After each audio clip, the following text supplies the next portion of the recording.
Welcome back ke konten terbaru dari channel YouTube Bola Bung Binder. Di konten terbaru ini saya ingin membahas tentang performa dua klub di English Premier League yang akhir-akhir ini performance-nya berubah total dibandingkan pertengahan musim ini.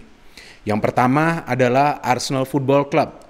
Yang kita ketahui di pertengahan musim ini diragukan apakah klub ini bisa lolos atau tidak untuk bermain di kompetisi antar klub Eropa musim depan. Ya tentu kita berbicara tentang Europa League. Kalau ke UCL kan sudah cukup jauh bagi Arsenal untuk bisa lolos ya. Perbedaan poinnya sudah cukup jauh dengan tim-tim lain yang berada di atasnya. Sedangkan klub kedua adalah Liverpool Football Club, yang di pertengahan musim mulai kesulitan untuk meraih kemenangan karena begitu banyak pemain mereka yang cedera, terutama pemain-pemain pilar yang berada di lini pertahanan satu persatu mulai bertumbangan karena cedera. Dan itu yang menyulitkan klub asal kota Liverpool tersebut untuk bisa meraih hasil-hasil yang positif secara konsisten seperti musim lalu. Maka itu kalau kita perhatikan bahwa jumlah kemasukan gol Liverpool musim ini jauh lebih banyak daripada dua musim sebelumnya. Dan kita tahu juga performance dari para pemain depan Liverpool sedikit menurun di pertengahan musim ini.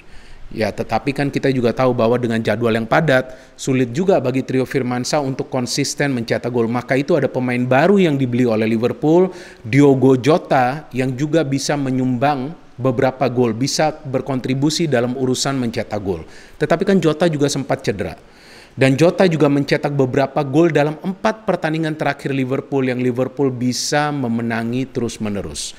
Sama seperti Arsenal yang juga dalam 4 pertandingan terakhir mereka memenangi semua pertandingan mereka di English Premier League. Jadi form dan performance Liverpool dan juga Arsenal lagi sama bagusnya dalam 4 pertandingan terakhir, teman-teman. Dan ada persamaan dari kedua klub ini dalam performa terakhir mereka. Yang pertama dari produktivitas gol, yang kedua dari solidnya lini pertahanan. Dalam 4 pertandingan terakhir tersebut, baik Liverpool dan juga Arsenal 2 kali ya mencatat clean sheet. Dan dalam 3 pertandingan away mereka bisa meraih kemenangan. Dan mereka juga bisa meraih kemenangan away lawan klub kuat lainnya. Seperti Arsenal yang bisa menang di Chelsea, walaupun Arsenal bermain defensif total dalam pertandingan tersebut, tapi mereka bisa meraih kemenangan penting dengan skor 0-1. Liverpool yang berani bermain menyerang di kandang, Manchester United berhasil menang dengan skor 2-4. Dan juga kita lihat bahwa mereka tidak banyak kemasukan gol, tetapi juga punya kemampuan untuk mencetak gol sama bagusnya. Jadi ini yang memungkinkan kedua klub ini untuk meraih poin-poin penting. Karena dengan demikian, harapan atau peluang mereka untuk lolos yang pertama bagi Liverpool untuk bermain di UCL, yang kedua bagi Arsenal untuk bermain di Europa League melalui babak playoff jika mereka bisa menempati urutan ke-7 atau peringkat ke-7 di akhir musim ini. Dan kita tahu bahwa mereka bersaing dengan Everton dan juga Tottenham Hotspur ya, saya berbicara tentang Arsenal. Jadi di pertandingan terakhir Arsenal mereka perlu memenangi pertandingan mereka dan berharap bahwa Everton dan juga Tottenham Hotspur kalah di pertandingan terakhir mereka.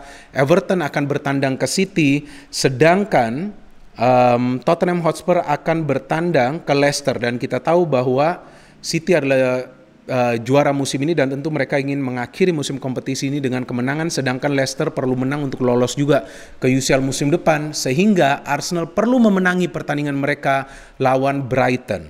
Kemudian Liverpool, game terakhir lawan siapa? Lawan Crystal Palace. Ini tim yang mereka bantai kan di kandang lawan. Yang mereka menang jika saya tidak salah itu dengan skor 0-7. Dan ini akan merupakan pertandingan terakhir bagi pelatih Crystal Palace, Roy Hodgson. Pertandingan terakhir Roy Hodgson sebagai manajer Crystal Palace di kandang Crystal Palace adalah lawan Arsenal di pertandingan yang memang penting bagi Arsenal untuk mereka menang agar membuka peluang mereka untuk bisa masuk ke babak playoff Europa League musim depan. Bagaimana caranya kedua tim ini bisa meraih kemenangan demi kemenangan dalam 4 pertandingan terakhir mereka? Yang saya perhatikan adalah kedua tim ini para pemainnya bermain lebih kolektif lagi dalam urusan bertahan. Kemudian bisa melakukan transisi dari bertahan ke menyerang secara cepat. Dan juga bisa melakukan combination play antara memberikan short passing ataupun long ball passing. Itu sangat penting. Dan juga faktor lainnya, ada keberanian dari para pemain dari Liverpool dan juga Arsenal untuk mengandalkan skill individu mereka Dan itu terbukti dalam 2 game mereka terakhir ini, di mana Pepe bisa mencetak gol melalui skill individunya, kemudian Chamberlain juga bagi Liverpool mencetak gol melalui skill individunya. Dan seperti yang saya selalu tegaskan, bagi sebuah tim di English Premier League, jika mereka ingin bersaing di papan atas, mereka perlu bertahan secara benar dan baik. Dan sekarang kedua tim ini melakukan cara mereka dengan bertahan yang benar dan baik. Dengan demikian ya mereka juga bisa mendapatkan keseimbangan dalam urusan mengatur tempo permainan dan juga yang paling penting efektivitas dalam urusan menyerang. Padahal kita tahu bahwa kedua tim ini tidak banyak mendapatkan peluang on target. Saya berbicara tentang peluang on target yaitu peluang emas. Tetapi ya bagusnya juga para pemain siapapun yang mendapatkan peluang tersebut bisa juga menyelesaikan peluang tersebut untuk dikonversikan menjadi gol. Buktinya apalagi tentang kolektivitas dari kedua tim ini. Teman-teman perlu perhatikan pencetak gol dari kedua tim ini dalam 4 pertandingan terakhir. Bagi Arsenal total dalam 4 pertandingan terakhir mereka mencetak 9 gol. Tapi hanya 1 pemain dari lini depan yang berkontribusi sebelumnya, yakni Aubameyang, betul kan? Dan baru kemudian kita tahu ada Pepe dan juga Martinelli yang bisa mencetak gol dalam pertandingan terakhir. Sama juga bagi Liverpool yang sebelumnya mengandalkan trio Firmansyah, tapi kita lihat dalam 4 pertandingan terakhir trio Firmansyah hanya bisa berkontribusi total 6 gol dari 11 gol yang dicetak oleh Liverpool dalam 4 pertandingan terakhir tersebut. Jadi artinya ada pemain-pemain lain juga yang bisa muncul dari second atau last line untuk mencetak gol. Seperti halnya bagi Arsenal, Emil Smith-Rowe yang bisa mencetak gol dalam 2 pertandingan berturut-turut sebelumnya kan, lawan West Brom dan juga lawan Chelsea. Sama juga bagi Liverpool, seperti Thiago yang bisa mencetak gol lawan Southampton, kemudian Nathaniel Phillips yang saya kira sekarang adalah pemain muda yang bisa diandalkan Liverpool mulai musim depan karena dia menunjukkan karakter yang kuat dalam urusan bertahan dan juga menyerang. Dan Phillips ini kan mencetak gol bukan dari set piece, ya bukan dari bola mati, tetapi dari open play. Artinya apa? Dia punya naluri yang baik juga untuk mencari free space. Dan Phillips mendapatkan lebih dari 1 peluang di pertandingan ini kan. Dan dia bisa mencetak 1 gol dari 2 peluang yang dia peroleh dari dalam kotak penalti pertahanan tim lawan. Artinya pemain ini punya insting yang bagus untuk ikut membantu serangan dan membantu timnya agar bisa meraih kemenangan. Karena memang Liverpool membutuhkan kemenangan ini. Jangan lupa, di pertemuan pertama Liverpool kalah lawan Burnley di kandang sendiri dengan skor 0-1. Di pertandingan tersebut, Phillips tidak bermain, Reece Williams pun tidak bermain, Matip dan Fabinho di belakang. Tapi sekarang 2 pemain muda ini yang terus-menerus diberikan kesempatan bisa membuat lini pertahanan dari Liverpool solid. Kenapa begitu? Karena para pemain dari tengah seperti Thiago juga ikut membantu lini pertahanan. 2 fullback juga lebih rajin membantu lini pertahanan walaupun kadang-kadang mereka juga kehilangan fokus. Bagi Arsenal, terlihat sekarang Tierney, Saka, Emil Smith-Rowe, bahkan Odegaard yang memberikan assist di pertandingan ini mulai lebih menyatu dalam permainan mereka.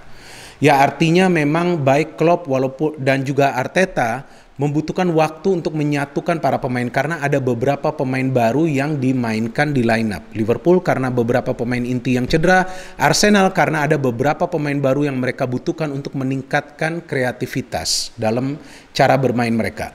Jadi saya kira bahwa kedua tim ini telah 95% ya memastikan diri mereka untuk bermain di kompetisi antar klub Eropa musim depan. 5%-nya masih tersisa di final game mereka yang perlu mereka menangkan sambil berharap bahwa pesaing mereka, tim lainnya tidak bisa meraih kemenangan dalam final game mereka. Saya kira akan seru menunggu bagaimana pertandingan terakhir dari Liverpool dan juga Arsenal yang saya kira tidak akan menemui kesulitan untuk meraih kemenangan dalam final match mereka asalkan mereka bermain dengan ritme yang sama, dengan agresivitas yang sama. Karena lagi-lagi baik Arsenal dan juga Liverpool agresivitasnya meningkat teman-teman dalam 4 pertandingan terakhir ini, dan itu juga menjadi salah satu faktor bahwa para pemain dari tim lawan tidak bisa mengandalkan creative play lawan kedua tim ini. So well done for Arteta, well done for Jurgen Klopp yang membuktikan bahwa mereka bisa mengandalkan sumber daya pemain yang mereka miliki padahal mereka mengalami begitu banyak masalah dengan kebugaran para pemain mereka dan juga penyesuaian dari pemain-pemain baru yang telah dibeli oleh Liverpool dan juga Arsenal. Terima kasih banyak kepada teman-teman yang telah menonton dan mendengarkan analisa saya di konten terbaru dari channel YouTube Bola Bung Binder, dan silakan kalian juga bisa memberikan counter analisa kalian di kolom komentar di bawah konten ini. Tetapi yang selalu saya request bahwa berikanlah komentar yang bijak dan juga sportif. No hate, only football, salam sepak bola.